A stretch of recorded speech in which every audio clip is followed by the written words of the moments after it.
శ్రద్ధ, భక్తి, ధ్యానం, యోగం దవేహి అయి వచ్చిన తర్వాత నకర్మణ న ప్రజాధనేనా త్యాగే నైకే అమృతత్వ మానసు. నకర్మణ మీరేది చేసినా సరే మోక్షము లభించదు. యజ్ఞం వలన గాని, దానము వలన గాని, తపస్సు వలన గాని మోక్షము లభించదు. అంతకన్నా పెద్ద పూజలేం లేవు.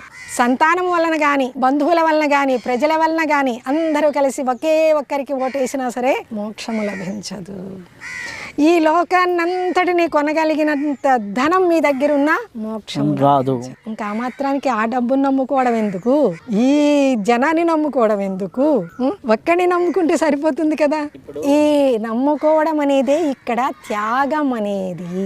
అంటే వాటినన్నిటినీ మనస్సు నుంచి దూరంగా ఉంచడం.